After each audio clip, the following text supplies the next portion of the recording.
And we're rolling. Okay, part 3 is a doozy, as if these others aren't. So either you return and the girls want to get out of there, or they're done counting the number of diseases they've picked up off her fucking floor on Fuller, and they're done with it. So they go to the really nice hotel. Damn it. The one where it's in legally almost famous on Sunset. Zeppelin staying there, whatever. You know what I'm talking about. So they rent a room there. And of course, it's a Friday or Saturday night. The strip is bouncing, so are we, drinking crazily up at one of the coolest hotels in all of Los Angeles on Sunset Boulevard.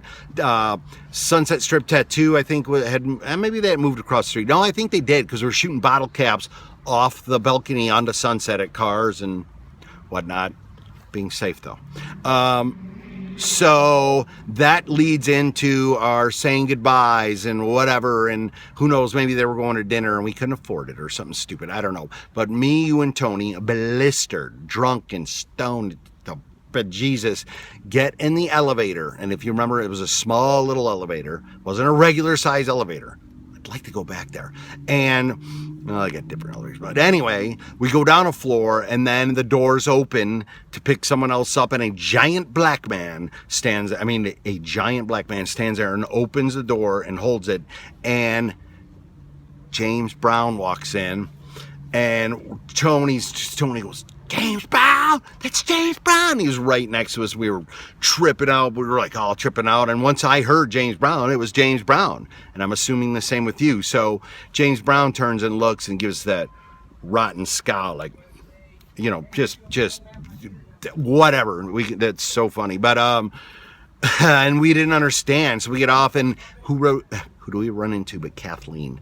And she's like, "Oh, blah, blah, blah," and hugs and all that goes around. Hey, going home. We're walking home. She goes, "Oh, did you guys get to see Little Richard?"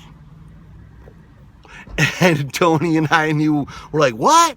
That was, and it all got to us." And then we proceeded to walk back to Fuller, and literally, I think it was Imperial Gardens or something back then. We laid in the parking lot, stomping our feet on the ground, kicking our elbows and our wrists when we were screaming, crying, tears in our eyes, laughing at what had just transpired. And if you could have been there, and the way it played out, and the way his face, and oh my God, let alone it started with 52 half-naked sorority girls in a hotel room. So, whatever. That's, I think, all of 3.